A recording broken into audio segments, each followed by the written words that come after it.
Welcome, everyone. My guest today is Editor Chris Clow to talk about the silver tsunami inventory, such as it is, as well as the latest on trigger leads and manufactured homes. It's going to be a great discussion, but first I want to say thank you to our sponsor, Optimal Blue, for making this episode possible. Chris, welcome back to the podcast. Thank you so much for having me back, Sarah.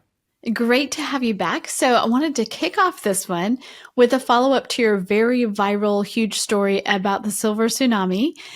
This was also a big story, but more targeted about like if there is a silver tsunami, where is it going to be and will it really help housing supply? So first of all, what is the silver tsunami and what is this story talking about specifically?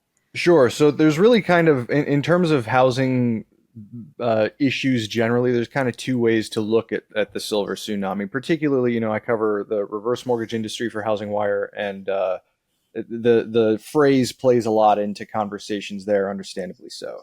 So the first is less of a theory and more of an inevitability that the U.S. population is getting older.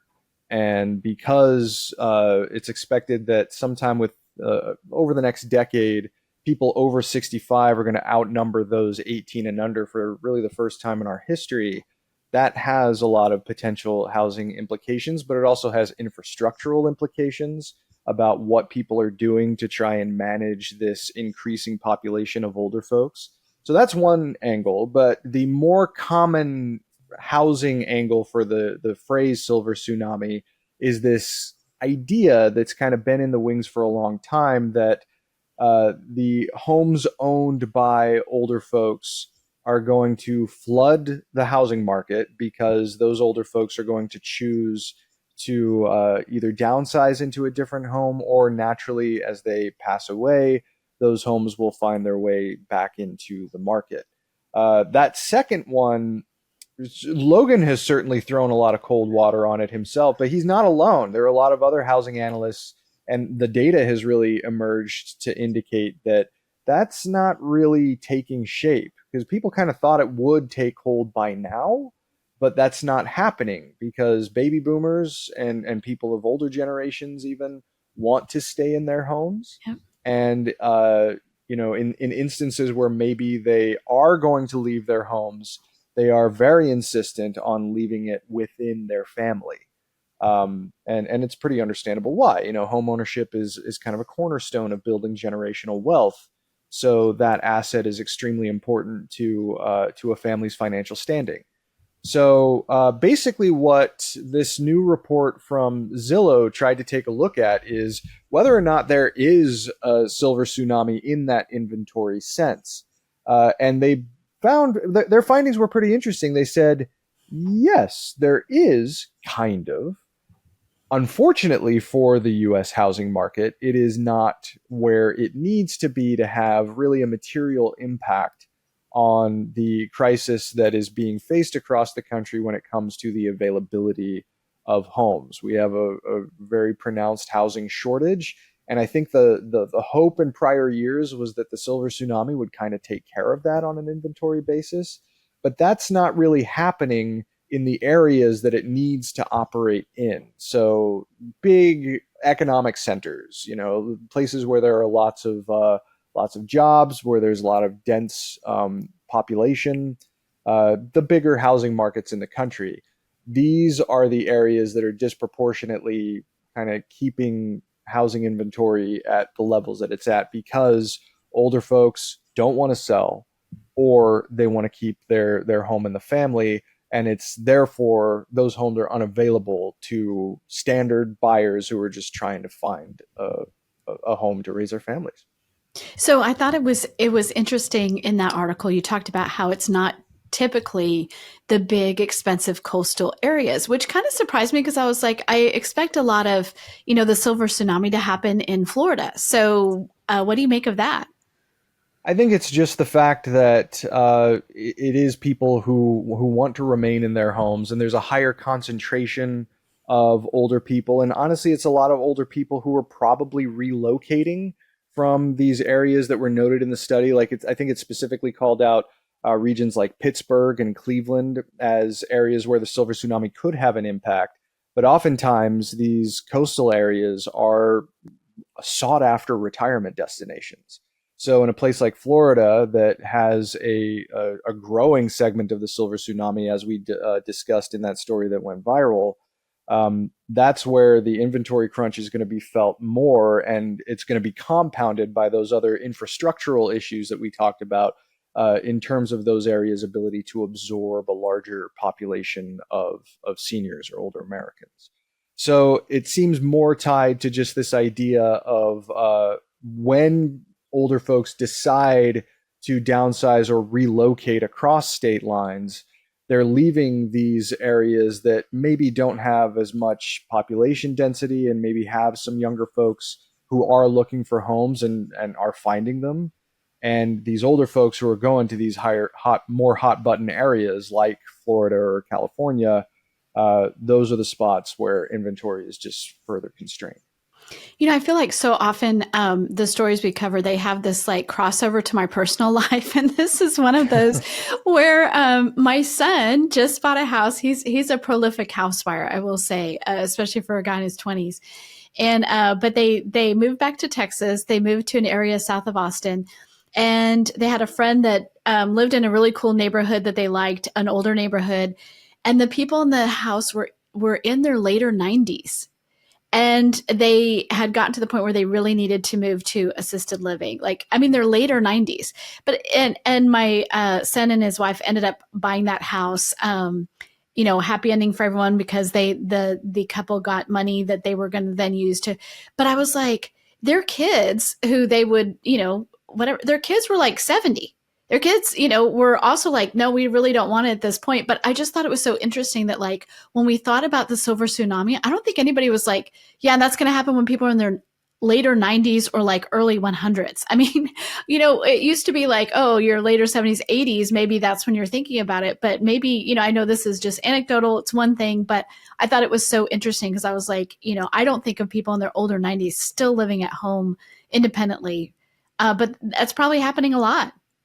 Oh, it is. It's an increasingly common trend, and some of that, it stems from positive developments in that life expectancy has gotten longer over the past few decades. So that means that retirements last longer, and people, it's all kind of a perfect storm because during the COVID-19 pandemic, of course, the initial outbreak occurred in a congregate care setting, actually not too far from where I am in the Seattle area. So there were these horror stories that came out during the pandemic about these outbreaks that took place that unfortunately took the lives of so many residents of these kinds of congregate care facilities, and it scared a lot of people. And there is an increasingly common trend of older folks who are dead set against moving into those congregate care settings, and they want to remain in their homes. That's not the only source of a desire to remain in the home, of course. A lot of it can come down to emotional attachment, familiarity, a lack of desire to leave one's community where they put down roots for so long, staying close to family. These are all really key concerns for people. But congregate care settings have certainly been, climbing an uphill battle, particularly ever since the pandemic. But you also have these emerging industries around the concepts of aging in place. We've reported multiple times on HousingWire and on HousingWire's Reverse Mortgage Daily about how builders are starting to see renovations as bigger businesses, and the necessity that older folks have to fashion the properties that they live in to be more appropriate for those more limited faculties that naturally come as someone gets older. And I know that, I mean, you have experience in that realm too, so you could probably speak with far greater competence than I can about the realities that people have to deal with if they decide to stay in their homes. So you're referencing there just so people are like, what, is she super old and that's why? No, Which no, could no, be. no, But no, no. no, it's because I used to own a home health agency. Yes, in a former life. So yes, definitely used to working with people. And to your point about the builders, in my community, there are two builders who one of their plans has, it's not a mother-in-law suite. It is a mother-in-law whole like area, separate kitchen, a whole, I mean, it is really a whole part of the house that's sort of separate, and yet you're all sharing the same space. Like it is a the kitchen is less grand than like your normal kitchen, but it is a really interesting development of just having like a home within a home instead of like the ADU where it's like out in the backyard or over a garage. It's integrated within the whole housing footprint, but it is a separate space for people who just they want to live with their kids or they need to live with their kids, but they still want their own space. So I think that really struck me as like a great idea and also something very much of the moment, right?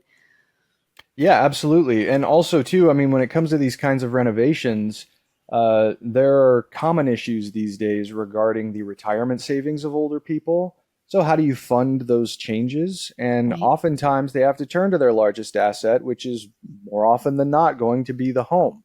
So, that's where certainly the reverse mortgage industry wants to make a case and say, hey, we can help fund these home modifications, particularly if you want to stay in your home. I mean, that's a requirement of a reverse mortgage. There's an occupancy requirement that FHA checks every year to ensure that the loan is in good standing. So if you want to stay in your home for as long as possible, then the reverse mortgage industry could potentially provide a product that could allow for the financing of renovations to stay in a home for a longer period of time.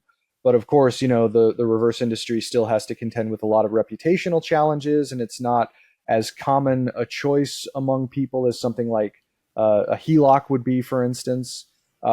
There's also shared equity investments, but those are kind of diminishing. We saw a major player in that space actually get out of the business very recently after going through some challenges. So it's really key and core to the state of retirement in the U.S. and how it intersects with issues that persist across housing. So yeah, I mean, people who were hoping for the silver tsunami on the in terms of an inventory definition to impact the availability of housing, yeah, it's not really working out that way. But it also, I think, kind of highlights some of the challenges that older folks uniquely face in comparison to other potential home buyers or customers of home renovation services or what have you. And that's not a problem that's going to go away anytime soon. If anything, it's going to become more acute, particularly in these areas that are seeing a larger influx of older folks coming to live there. Well, I mean, just to go back to this house that my son bought, it had multiple levels. It's built on a hillside, so it had multiple levels. And I was like, how did they even get here? And he said, oh, they said they hadn't been in this room in 6 years. They hadn't been in the backyard in more than a decade because it had Wow. a step down. It was like had quite a few steps, and you just go, well, that's probably not a great experience for anybody. That I mean, that's really difficult. So many homes are not, even ADA they're ADA compliant in the sense that they don't have to, not every single home has to, have those standards. But, you mentioned my work in senior care before. Every time I go in a house, I'm like, a wheelchair is not fitting through there. Like I'm always looking at like, there's no grab bar. There's no, that, I just am always noticing those things. It's shocking to me how often those things just aren't even in place. Exactly. And that's where you have these really prominent home improvement retailers, places like Lowe's and Home Depot, who are starting to get the picture and who are orienting entire segments of their business, or in some cases, creating segments of their business specifically to serve the home renovation market. Just because there are so many older folks who are homeowners in comparison with younger generations. And yeah, I mean, you walk around in some of these houses where people want to remain for conceivably the rest of their lives, but they might not think about things like uneven floors or, I guess, misalignments in the leveling between the thresholds of like hardwood and carpet. Like that's a tripping hazard when you're an older person.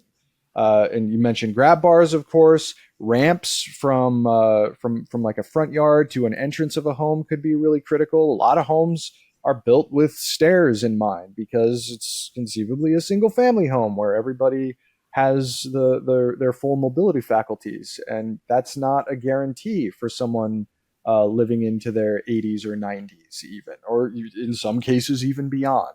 And as life expectancy has grown, those issues have only become more prominent and prevalent, and they're going to continue to be. And unfortunately, there's not a lot of relief on the inventory front seen there. And that's really where I think that story was just trying to highlight, yeah, maybe there is some reality to the idea of the inventory based silver tsunami, but unfortunately, it's just in a spot where it's not really going to move the needle for the country as a whole. But in certain areas, yeah, sure, it could potentially make a difference, just not really where it needs to have the biggest impact.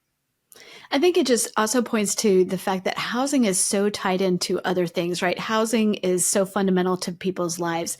On you look at younger families, what they're looking at, it's not just a house; it's a school district.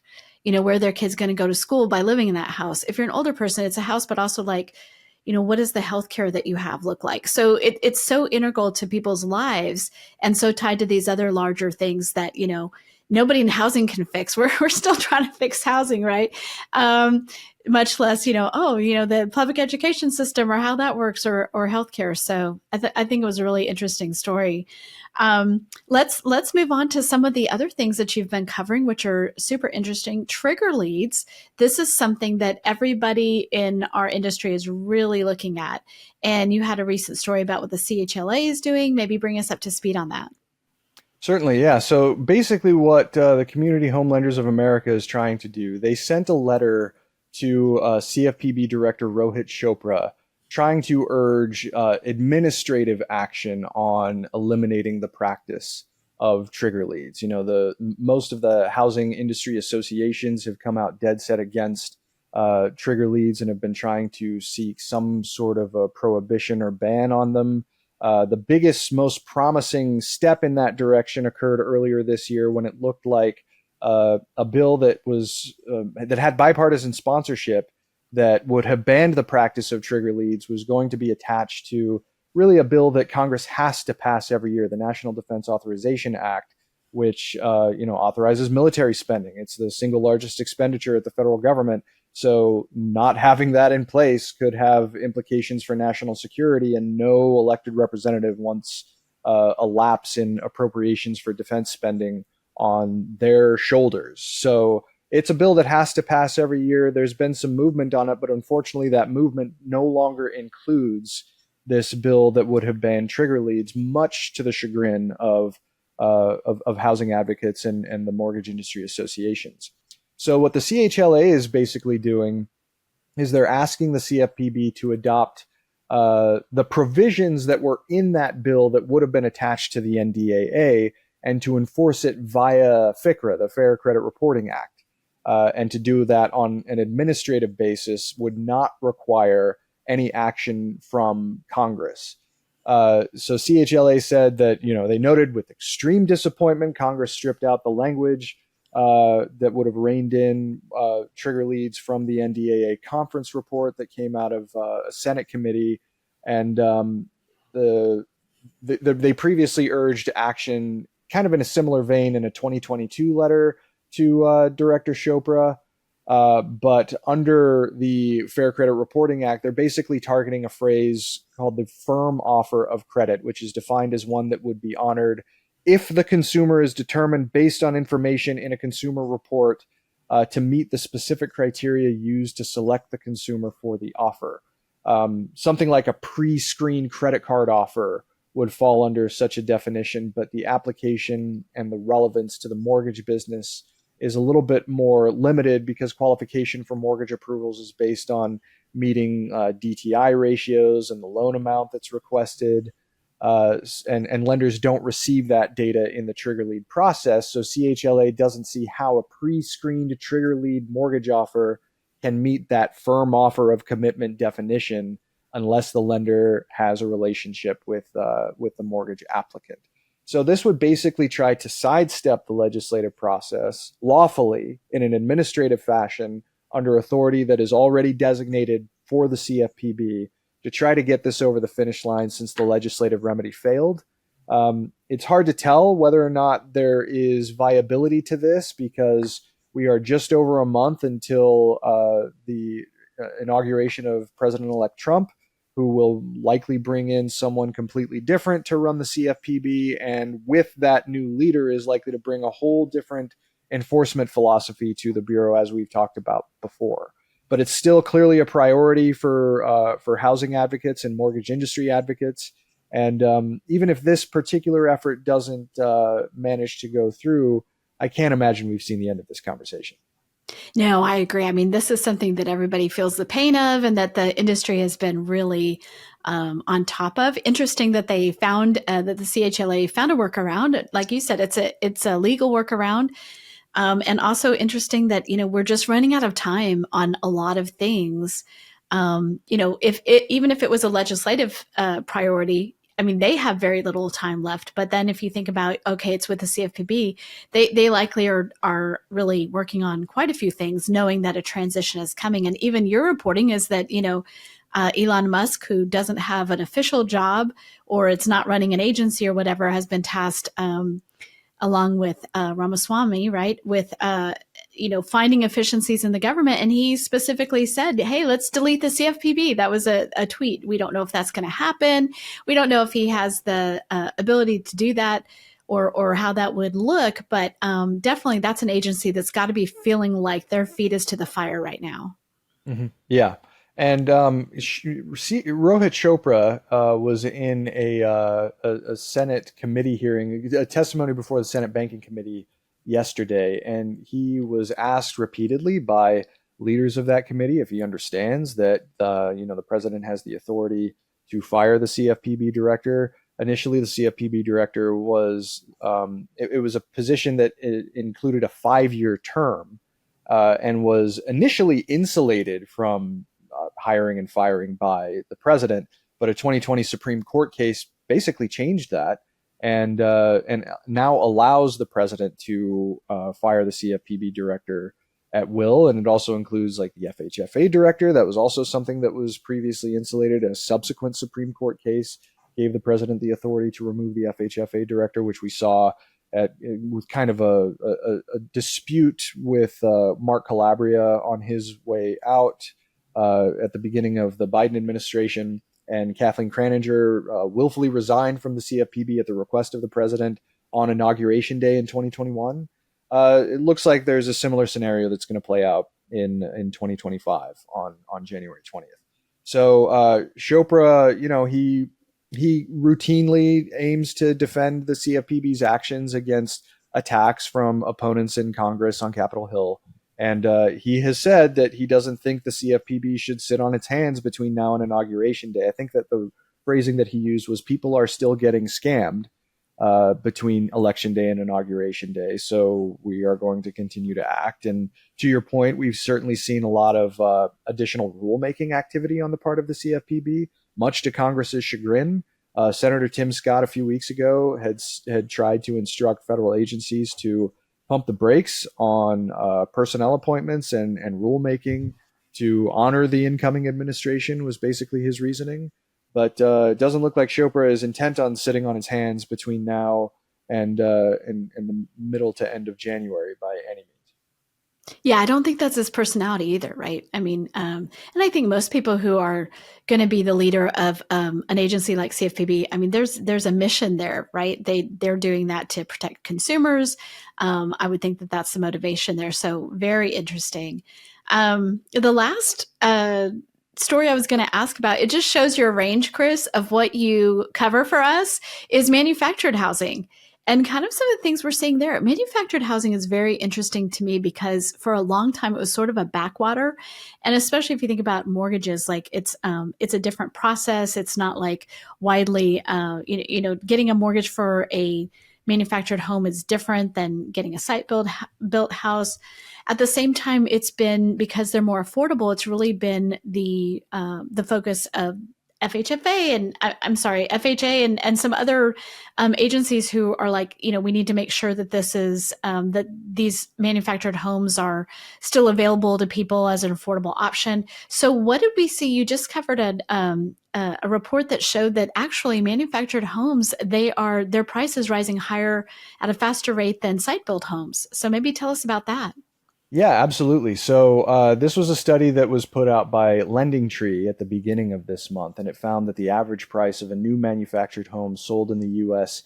increased by 58.34% over a 5-year period between 2018 and 2023, while the average sales price of new site-built single-family homes, not including land, rose by about 37.66% over the same period. Okay, And so both of those are crazy numbers. So we can right, just say yeah. that that normally that is not normal over a 5-year period, but continue because obviously the manufactured home that's even worse than what we're used to.